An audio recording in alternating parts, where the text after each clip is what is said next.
Mbappe va Bellingham qaytdi. Manchester City bilan hal qiluvchi o'yin oldidan Real Madrid lageridan juda katta yangilik chiqdi. Endi savol bitta. Bu qaytish City uchun jiddiy muammo bo'ladimi?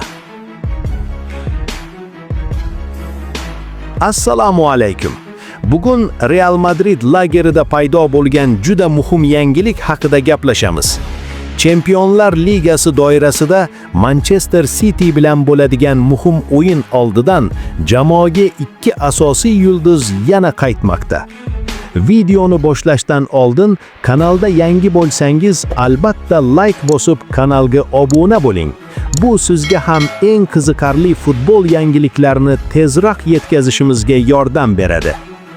Real Madrid bosh murabbiyi Alvaro Arbeloa matbuot anjumanida Kylian Mbappe va Jude Bellingham jamoa bilan yana mashg'ulotlarni boshlaganini tasdiqladi. So'nggi haftalarda ikkala futbolchi ham jarohat sabab maydondan uzoqda edi va bu jamoa uchun sezilarli yo'qotish bo'lgandi. Mbappe chap tizzasidagi jarohat sabab bir nechta o'yinni o'tkazib yubordi. Shu vaqt davomida u operatsiyasiz davolanish orqali tiklanish jarayonini o'tkazdi. So'nggi mashg'ulotlarda esa fransiyalik yulduz yana top bilan ishlayotgani va jismoniy holati ancha yaxshilangani ko'rindi. Arbeloa ham Mbappe haqida ijobiy fikr bildirdi. Murabbiy uning maydondagi aqlli harakatlari va hujumdagi xavfli vaziyatlar yaratish qobiliyati jamoa uchun juda muhim ekanini ta'kidladi. Shu sababli Mbappe Manchester City bilan o'yinda maydonga tushishi ham mumkinligi aytilmoqda. Jude Bellingham ham jarohatdan tiklanib, mashg'ulotlarni davom ettirmoqda. Ingliz yarim himoyachisi Real Madrid yarim himoyasining eng muhim futbolchilaridan biri hisoblanadi. Uning qaytishi jamoaning markazdagi bosimini va hujumlarni boshlash imkoniyatini ancha kuchaytirishi mumkin. Arbeloa yana bir muhim fikrni ham aytdi. Uning so'zlariga ko'ra, Real Madridda nom yoki obro' asosiy tarkibni kafolatlamaydi.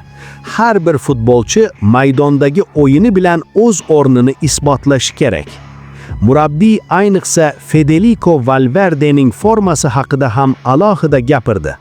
Urugvaylik yarim himoyachi hozir jamoaning eng barqaror futbolchilaridan biri bo'lib turibdi va uning roli o'zgarmas mumkinligi aytilmoqda. Manchester City tomonida esa yana bir qiziqarli jihat bor. O'zbekistonlik himoyachi Abduqodir Husanov ham jamoa tarkibida barqaror o'yin ko'rsatib kelmoqda. Mutaxassislar uning tezligi, jismoniy kuchi va himoyadagi ishonchli harakatlarini alohida ta'kidlashmoqda. Endi esa eng qiziq savol: Mbappe va Bellingham qaytgach, Real Madrid Manchester City'ni yana mag'lub eta oladimi? Yoki bu safar Pep Guardiola jamoasi javob bera oladimi? Sizning fikringiz qanday?